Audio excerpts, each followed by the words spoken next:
sai wanda mun san munafircin sa wala qara'ituna yace ina ma a ce ka ga mu wa innar rajula akan samu mutumin da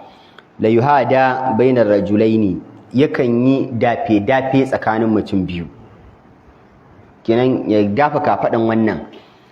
kafadan wannan kafar shi tana jan kasa ba zai iya takawa ba irin yadda aka yi ma manzo Allah sallallahu alaihi wasallam lokacin da bai da lafiya ana washe gari zai rasu kaga yi aka fada ka dauko manzon Allah kafar shi tana jan layi aka shigo da shi masallaci hatta yuqama fi saffi har sai an zo an tsai da shi a tsakanin sahu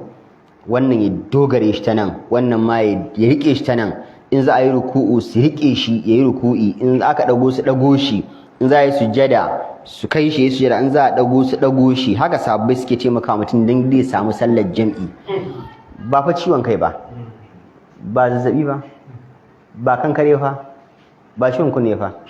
mutum a gida baya iya zama za a zo sahabbai su ciccibe shi mutum biyu wannan aikin su kenan sallah biyar su zo gidan shi su buga kofa matar shi ta matsa su zo su ciccibe shi su dauko shi tun daga gidansa tsakanin kafada da kafada ba zai iya taka ba kafar shi tana jan kasa su ciccibo shi su kashi masallaci su dame shi a tsakanin su wannan ya dame shi da kafada wace dame shi da kafada haka zai tsaya a rike shi a gama sallah kuma su cibe shi su maida shi gida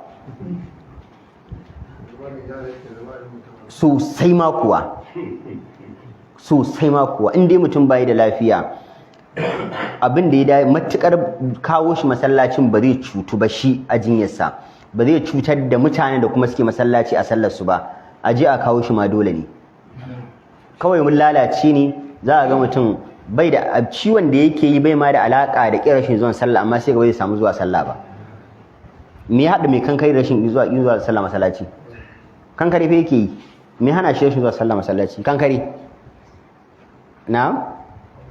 ka gani wa ma minkum min ahadin manzala ce dan masu da yake cewa babu wani mutum cikin ku illa walahu masjidun fi baiti face yana da gurbin sallah a cikin gidansa kowa yana inda yake banta a gidan shi yake sallar nafila ai ko walau sallaitum fi buyutikum dan masu yace da ku za ku dinga sallah a cikin gidajenku wa taraktum masajidakum ku kyala masallatanku ba kwa zuwa sallah